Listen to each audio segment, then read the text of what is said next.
গণ অভ্যুত্থানের এক মাস পূর্তিতে নিহতদের স্মরণে ছাত্র জনতার শহীদী মার্চ শুরু হয়েছে ঢাকা বিশ্ববিদ্যালয়ের রাজু ভাস্কর্য থেকে এবং এই মার্চের সাথে আমাদের সহকর্মী মনিরুল ইসলাম আছেন, সেখানে যাচ্ছি। মনির, আপনার কাছে ফিরছি। শহীদী মার্চ এখন কোথায় রয়েছে, একটু বিস্তারিত করে জানাবেন।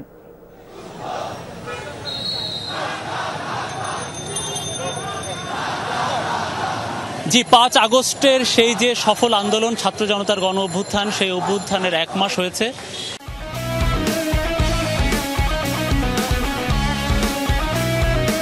সেটার জন্য বৈষম্য বিরোধী ছাত্র আন্দোলনের এই যে শহীদী মার্চ, যেটা সেই কর্মসূচি ইতোমধ্যে শুরু হয়েছে।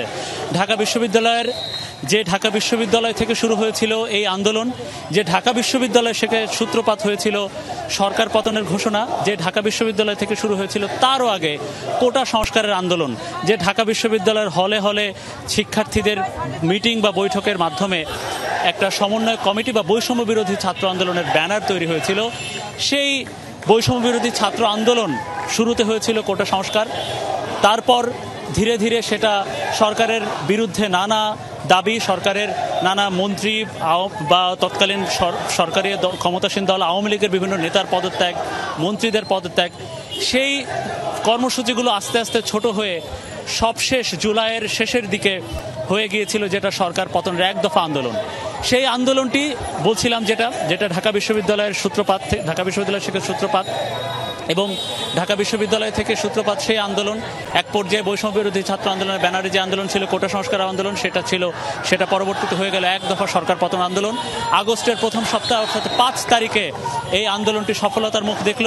সরে গিয়েছিল বা পদত্যাগ করে দেশ ছেড়ে পালিয়েছিলেন শেখ হাসিনা, ক্ষমতাচ্যুত হয়েছিল আওয়ামী লীগ, তারপরে অন্তর্বর্তীকালীন সরকার গঠন হয়েছে। তো সেই যে এটা আসলে একদিন 2 দিন বা একজন 2জনকে দিয়ে হয়নি, সারা বাংলাদেশে এই যে ঢাকা বিশ্ববিদ্যালয় থেকে যে আন্দোলনটি হয়েছে, সারা বাংলাদেশের 64টা জেলা, 530টা থানা, প্রত্যেকটা থানায় প্রতিটা উপজেলার ইউনিয়নে ছড়িয়ে গিয়েছিল এই আন্দোলনের প্রভাব, ছড়িয়ে গিয়েছিল এই আন্দোলনের জন্য জনমত।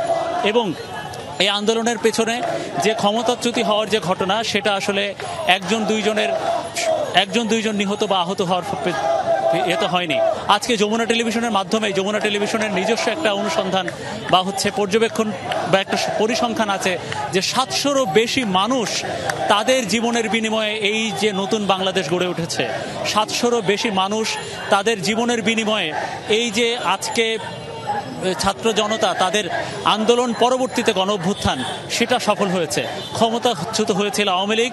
তো সেই যে 5 তারিখ, সেই যে ঐতিহাসিক 5 আগস্ট, সেটার এই যে 700রও বেশি মানুষ, প্রায় 800 মানুষের এই যে নিহত হওয়া, প্রায় 800 মানুষের এই যে জীবন অকাতরে বিলিয়ে দেওয়া, এবং পাশাপাশি হাজারো মানুষ তাদের রক্ত দিয়ে আহত হয়েছেন, হতাহত হয়েছেন। এখনো পঙ্গু হাসপাতালে গেলে, এখনো ঢাকা মেডিকেল, মুগদা জেনারেল হাসপাতাল, এখনো কুর্মিটোলা হাসপাতাল, এবং ঢাকার বাইরে চট্টগ্রাম, ময়মনসিংহ, সিলেট, বরিশাল, বিভিন্ন হাসপাতালে তাদের শরীরের বিভিন্ন অঙ্গ প্রত্যঙ্গ হারিয়ে তাদের রক্ত বইয়ে দিয়ে বা রক্ত এই যে ত্যাগ তিতিক্ষার মাধ্যমে এখনো তাদের কাতরাচ্ছে হাসপাতালে।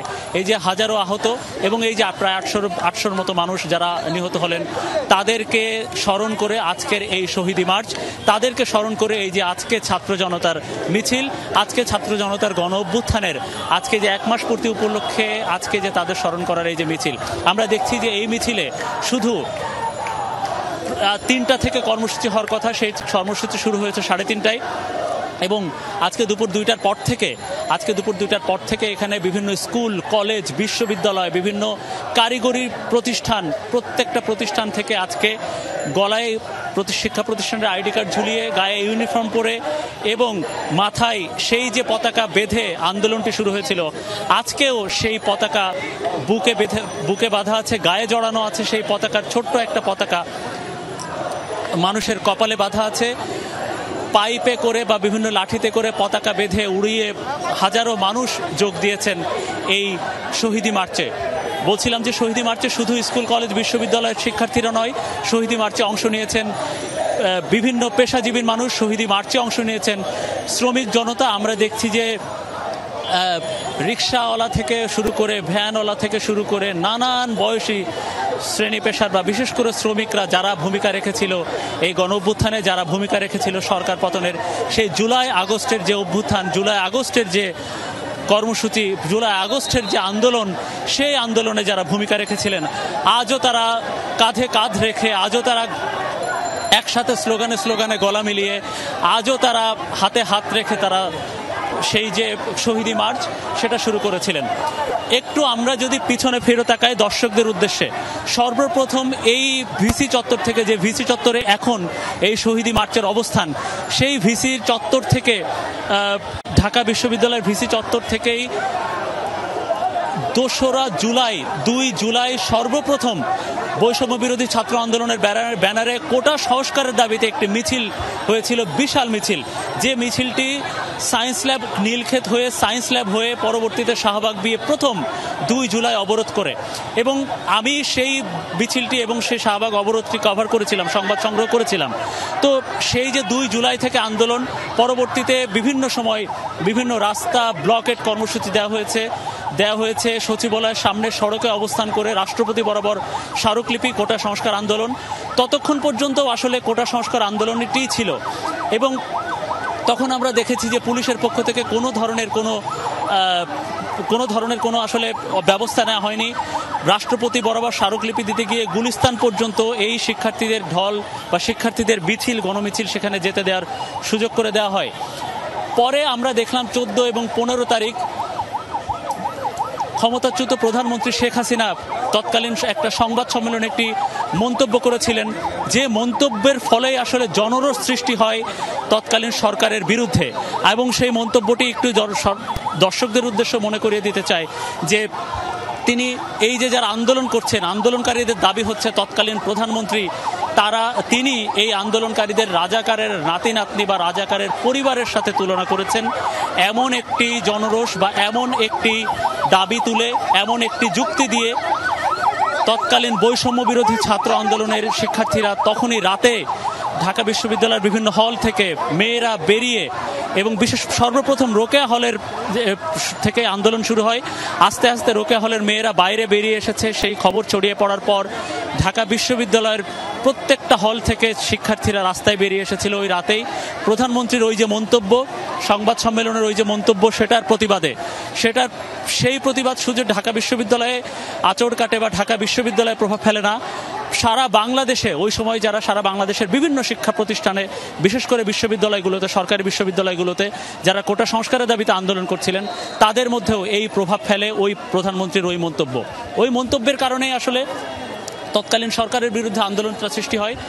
এবং 14 এবং 15 তারিখে ঢাকা বিশ্ববিদ্যালয়ের ভিসি চত্বর এলাকায় একটা কর্মসূচি ছিল।